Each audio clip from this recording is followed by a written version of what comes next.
So another topic that we have a bunch of questions on is specialization. Okay, and this is something that I think is a big link to a lot of the arm injuries that we're seeing. A lot of the injuries we're seeing across all sports is specialization in focusing on one sport, with the competitiveness of it, with the money aspect of it, with AAU teams and travel teams and all these organizations that benefit from year-round baseball play, is the specialization, plus the dreams of grandeur that parents and kids have, that they think, well, this is going to get me another look, and this is going to be the stepping stone to the next place. All these are factors that have led to this whole new culture of baseball, and that, you know, it used to be that there was Little League, and then if you were good in Little League, you made the All-Stars, and that was pretty much it, and you were done, and then you had your summer vacation, and then you went on to your full sport.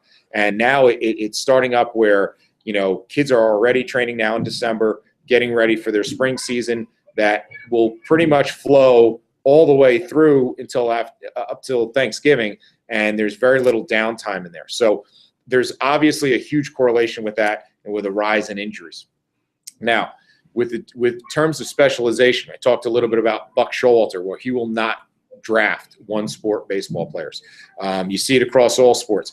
You look at Urban Meyer, who actually played baseball at a high level. The vast majority of his recruits, and he's got one of the best programs in the world, okay, for Ohio State football, he does not want to have single sport athletes. Generally, what you'll find is a improved all-around athlete, both mentally and physically, with the kids who are playing different sports throughout the year.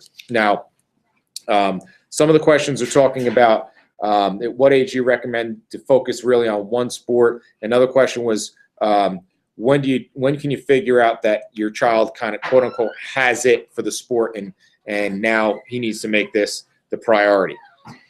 That's a tough one to call, and I'll let Steve chime in a minute. But, you know, I can't tell you how many kids that I've seen who their 12-year-old year, they were the next Babe Ruth. Okay, they hit 20 home runs, and they were throwing, you know, 65 miles an hour. They were untouchable on the mound. They played shortstop. Every time they got up, they were you know, everybody stood up to watch them play. And then by 14, they're not even playing the game.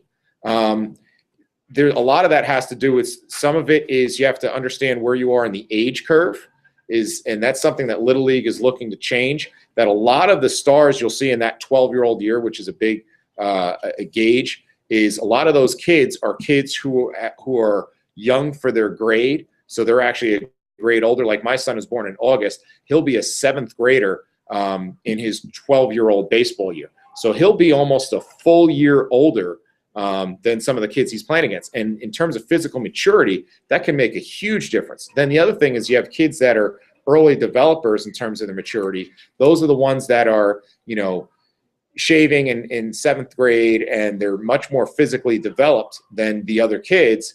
And so they're dominant on the field during their middle school years.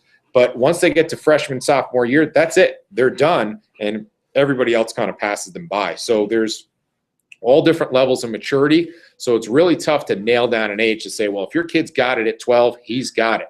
Because I've seen way too many middle school wonders that really didn't turn out to be that in high school. And then there's always the famous stories of Michael Jordan not playing basketball until he was in his junior year, and he got cut from his high school basketball team. So I can't really tell you that if your kid's got a knack for it, that lock them into all year baseball, because that's, you know, that's going to be the ticket. I'll nail it down to an age. Sophomore year in high school. You know, is my son 13 or 14? Does he have it? It for what?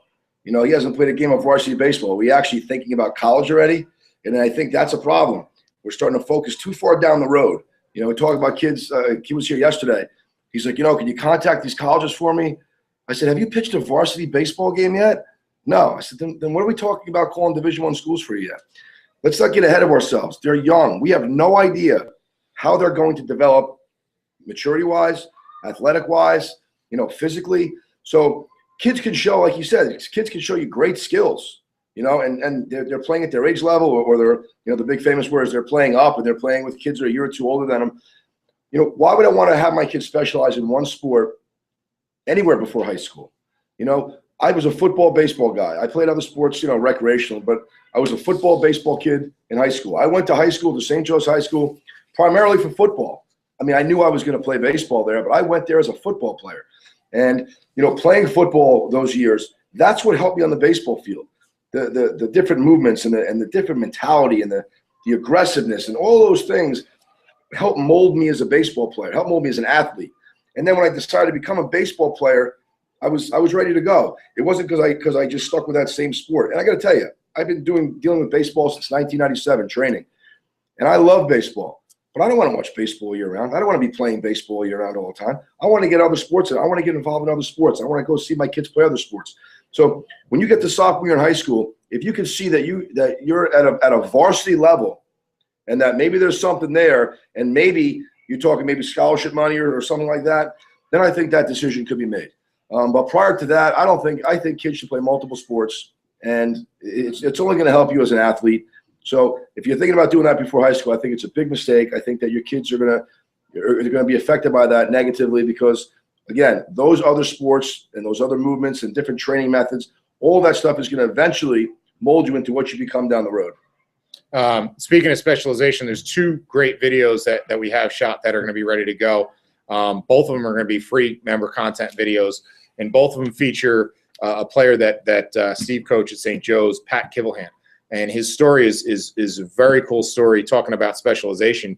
He's a kid who went on a football scholarship to Rutgers University, then decided he wanted to go back to baseball. And after not playing baseball for 3 years, went back, started playing, and he's now considered one of the top prospects. He got drafted, and now he's one of the top prospects in the major leagues. He's on the 40-man roster for the Texas Rangers. So to hear his story is a pretty cool thing. So we have 2 videos featuring him that are going to be coming out when we launch.